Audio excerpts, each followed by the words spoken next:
I like it when you do it right there. Swing your hips when you're walking, let down your hair. I like it when you're doing bad. Oh, the way to describe me, I always say, I quote this is my own quote. I am just an ordinary girl who wants extraordinary things out of life.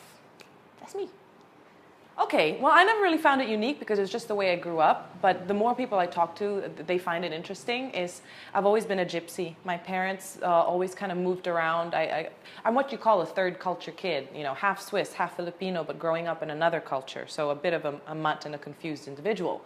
But to me, that was the way I grew up. I loved it. I never lived anywhere really much longer than a couple years. My first word was Dubai. So I think already my love of travel was solidified at one. The travel bug was always there. Mom lives in Scotland. My dad lives in the Philippines. We meet up halfway across the world when we can for Christmas. So that's the kind of family that we are. We love each other from a distance. That's why we get along, eh? So that's what's interesting. But what I find even more interesting is having moved to Singapore, everyone goes, okay, so when are you leaving? What's your next big thing? I go, I can't think of anywhere else I want to go. Finally, after having lived everywhere around the world since I was a kid, I may have found home. I'm almost shy to say that and nervous to say it, but I can't see myself leaving. So that's what I find interesting is I have no plans to move. And that freaks a lot of people out. They don't know what to do or how to handle that. Cheese. I cannot live without cheese. I also cannot live without coffee. I think it's almost offensive when someone tells me that coffee is bad for you. Please. Please. Okay. First thing in the morning, do not talk to me until I've had my coffee. It is for your own safety and security. These were not the questions you sent. But then again, I would do the same thing. Well, you know, 15 was my first job at MTV Asia. And then when I was 17, I didn't even tell my parents I auditioned for Disney Channel because I figured they would not let me become a host rather than go to college, you know. Until the final rounds, after 4 rounds, I told them and they said, of course we'll allow you to do this because then you will learn the value of money and hard work. So that's what I did. I moved to Singapore in 2003 to host Disney.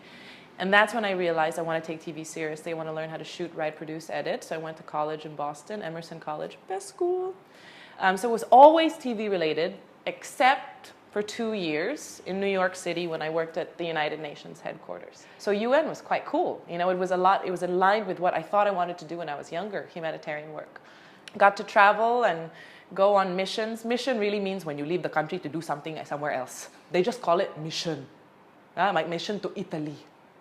But I did go to Lebanon. That was crazy. It was a ridiculous experience. 2 weeks there in the middle of Hezbollah territory, you know, during this very tense crisis between Lebanon and Israel during the flotilla raid. It was ridiculous what I did to get to travel. People always said, Nikki, you're crazy to quit the UN. You know, when I quit the UN, the executive office didn't know how to deal with it because no one quits the UN.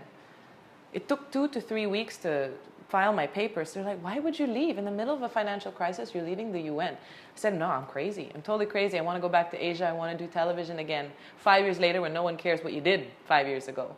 But that's my point, is you can go ahead and have all sorts of experiences, but when there's a voice inside you that says, this is not right, when your gut's talking, shut up and listen.